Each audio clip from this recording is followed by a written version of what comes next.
You're probably hurting your dog's feelings every day. We are going to tell you exactly what you're doing wrong and how to fix it. Wow, okay, starting strong. But it's true, isn't it? We tend to think of our dogs as these, like, endlessly happy creatures. Always forgiving, always cheerful. Right. Like nothing we do really bothers them deep down. But the reality is they're deeply emotional. They absolutely feel things like hurt, confusion, sadness, even fear based on what we do or sometimes what we don't do. And often we don't even realize we're doing it. That's the Yeah, kicker. exactly. These aren't malicious things owners do. They're usually unintentional habits. So today we're looking at 7 common things you might be doing without realizing it that can really wound your dog emotionally. And the goal isn't to make anyone feel guilty, but to maybe shift how you see that bond, understand them a bit better.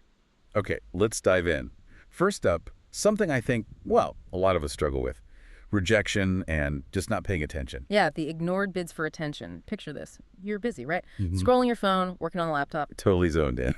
And your dog comes over, tail wagging maybe, nudges your hand, gives you that hopeful look. And what happens? You brush them off. Not now, buddy. Maybe you don't even look up. And from the dog's point of view, that feels like rejection. Pure and simple. Especially if it happens again and again. Because we are their whole world, essentially. Their family, their pack. You got it. Yeah. So when their pack leader repeatedly ignores their attempt to connect, well, it's confusing, it's lonely for them. Can it actually make them stop trying? Yes, absolutely. Some dogs might even sort of give up. They learn that trying to get your attention doesn't work. Yeah. They just lie there quietly. It's sometimes called learned helplessness. Wow. Learned helplessness. That's heavy. It is. But the fix here is actually pretty simple, thankfully. Okay. It doesn't mean you have to stop everything for half an hour. Just take like 3 seconds. A quick belly rub, a kind word, make eye contact. Just acknowledge them. Exactly. That tiny bit of positive feedback says, I see you, we're connected. It makes a huge difference to their emotional state. Okay, that's definitely doable. So moving from that sort of brief rejection to something more sustained, leaving them alone for too long. This one taps into their really deep instincts. Dogs are pack animals. In the wild, being alone is dangerous. It means you're vulnerable or you've been left behind. And that instinct doesn't just disappear when they live with us. We become their pack. Right. So when you leave for, say, 8, 9, 10 hours every day, that feels fundamentally wrong to them, unnatural, painful even. And they don't understand our schedules, right? They don't get, I'll be back at 6 p.m. Nope. All they know is their person is gone now. And that now can feel endless. So that can lead to things like separation anxiety, the pacing, the whining, sometimes destruction. Definitely. That's often distress, not bad behavior. Or some dogs might just wait quietly, feeling kind of forgotten, which is also heartbreaking. So what can you do? I mean, people have to work. Of course, it's about mitigating the feeling of abandonment, making absences easier. Things like leaving soft music or the TV on can help. Background noise, okay. Provide safe chew toys, maybe special ones they only get when you leave. And keep your goodbyes and hellos calm. Oh, that's interesting. Not the big, dramatic farewell. No, that actually amps up their anxiety right before you walk out the door. Keep it low-key, calm departure, calm return. And if the absences are really long, maybe consider a dog walker or doggy daycare sometimes. Makes sense. Okay, let's shift gears to communication. Or maybe miscommunication. Specifically, yelling or scolding too harshly. This is a big one for breaking trust. We've all been there. You come home, there's a mess. Pillow exploded, shoe chewed. And the first reaction is frustration. Maybe you raise your voice. Yeah, but here's the critical thing. Your dog likely has no idea why you're suddenly angry. They don't connect your yelling now to the shoe they chewed an hour ago. They don't have that kind of cause and effect thinking over time. Not in the same way we do. They live much more in the present moment.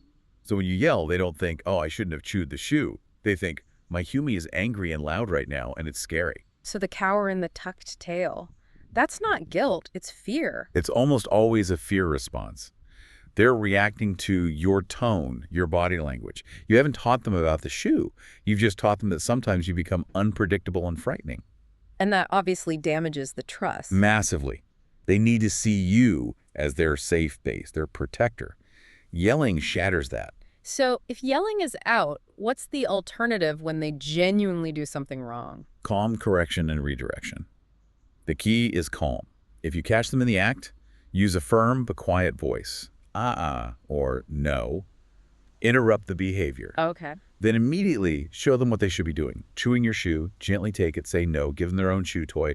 When they take it, praise them. So you're teaching, not terrifying. Exactly, you're showing the right way, which builds confidence instead of just scaring them, which builds anxiety and avoidance. That teaching versus terrifying distinction feels really important and leads right into the next point, the flip side, really, which is forgetting to praise them. Oh, yeah. The focus problem. Mhm. We get so tuned in to stopping the bad stuff, jumping, begging, barking. That we completely ignore them when they're just being good, Yeah, lying quietly, waiting patiently. precisely. Your dog could be lying peacefully at your feet for an hour, and you don't say a word. Mm. But the second they nudge the table, bam, they get attention. Even if it's negative attention, it's still attention. Right. And dogs, fundamentally, they live for our approval. That happy tone, the good boy or good girl, the nice scratch, that's their reward. That tells them they're doing something right. So if the only time they reliably get our focus is when they're doing something annoying. They get really mixed signals. Yeah. You might inadvertently be teaching them that being disruptive is the way to get noticed, and being calm means being invisible. Oof. Okay. So we need to actively catch them being good. Yes. Make a conscious effort. Notice those quiet moments, when they lie down nicely, when they wait by the door without whining, when they choose their toy instead of the furniture. Let them know you see it and you appreciate it. A simple good job or a quick pat. Exactly. That positive reinforcement, that genuine praise, strengthens the bond way more than constant correction ever could. It builds their confidence. Okay, let's talk about fulfillment. This feels crucial. Number 5, not giving them enough exercise, or maybe less obviously, mental stimulation. Especially true for certain breeds, right? Huskies, border collies, labs, even poodles. Many dogs were bred to do something. They have incredible energy and intelligence. And if that energy and intelligence has nowhere to go, It doesn't just vanish. It turns into boredom, anxiety, frustration, yeah, and often destructive behaviors. the digging, the chewing the walls, the excessive barking. It's often not malice, it's a coping mechanism. They're literally trying to work off stress or entertain themselves because their fundamental needs aren't being met. So it's a two-part solution then, physical exercise and mental exercise. Absolutely critical. The physical part walks, fetch, running helps burn off that pent-up energy and stress. A good brisk walk, maybe 30 minutes or more depending on the dog, Yeah. but the mental workout is just as vital. Maybe even more tiring for some dogs. What does that look like? Things like puzzle toys where they have to figure out how to get treats, lick mats, short, fun training sessions, learning new tricks, even games like hiding treats around the room for them to find. Hide and seek. Yeah. Engaging their brain prevents them from using that amazing brain to, say, figure out how to open the pantry or unstuff the sofa. It fulfills a deep need. Okay, fulfillment. Got it. Now, number 6 seems related. Not letting them just be dogs, restricting their natural instincts too much. We bring these amazing animals into our very human, very orderly homes. And then we spend all day saying no. Exactly. No sniffing that, no barking, no running. Don't roll in that. I used to be like that on walks. Heel perfectly, look forward, no time for lampposts, just march. Right. And think about it from their perspective. Sniffing, for example, isn't just smelling. It's how they understand the world. Yeah. It's like reading the news, checking their P-mail, finding out who's been around. So when we rush them past every interesting smell, We're denying them a fundamental way they process information and experience enrichment. It can make them anxious, unsure of what is allowed. They're constantly waiting for the next correction.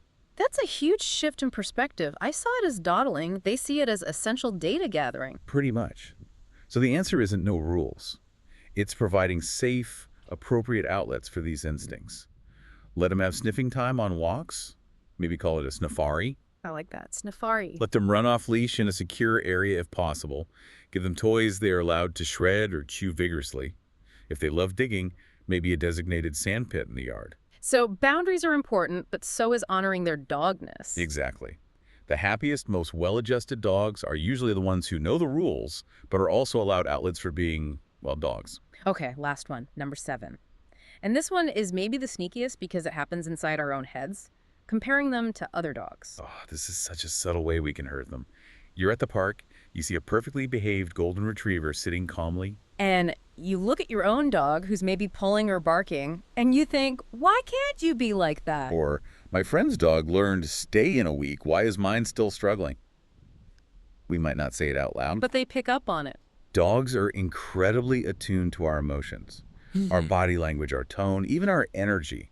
They can sense that frustration, that disappointment, that lack of enthusiasm directed at them. Even if we think we're hiding it. Yep.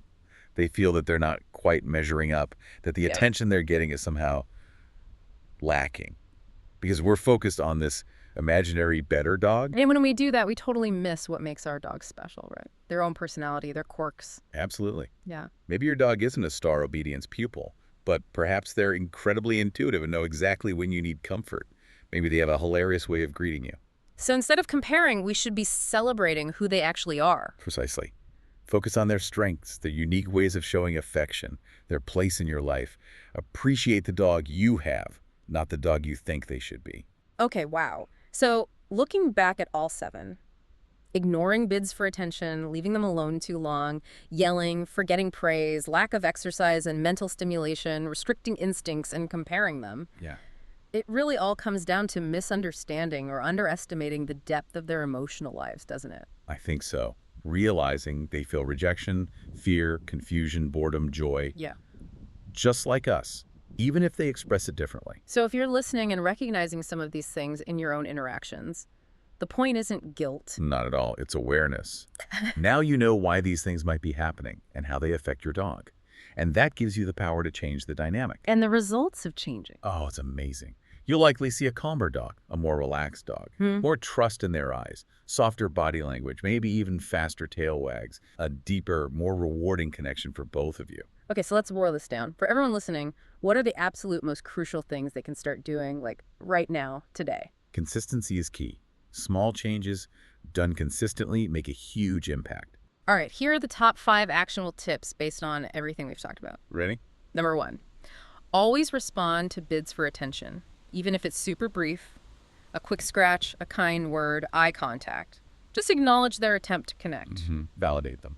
Number 2, replace harsh scolding or yelling with calm, gentle redirection. Interrupt the unwanted thing calmly, then immediately show them the right thing to do and praise that. Teach, don't terrify. Crucial distinction. Number 3, focus on consistently praising and acknowledging desired behaviors. Catch them being good. Notice the calm moments, the quiet moments, the listening moments, and let them know you see it with positive feedback. Build that positive association. Number 4, ensure comprehensive fulfillment. Balance that physical activity, the walks, the runs, with daily mental stimulation. Puzzle toys, training games, safari walks. Work their brains. Tire them out in a good way. And number 5, allow safe and healthy outlets for natural instincts. Let them sniff on walks, provide appropriate chew toys, and please stop comparing your unique dog to some other dog. Celebrate who they are. Love that. Okay, so little challenge for everyone listening. Yeah. Right now, or as soon as you can. Put your phone down, just for 5 minutes. Get down on the floor with your dog or sit next to them. Make eye contact. Scratch that spot behind their ears they love. Just be present with them. Truly connect. No agenda, just connection. Exactly. Remember, to your dog, you are their whole world. Their family, their safety, their home. Be the person they think you are, essentially. Yeah. Be worthy of that incredible, simple, pure, loyal love they give so freely. Understand their heart a little better each day.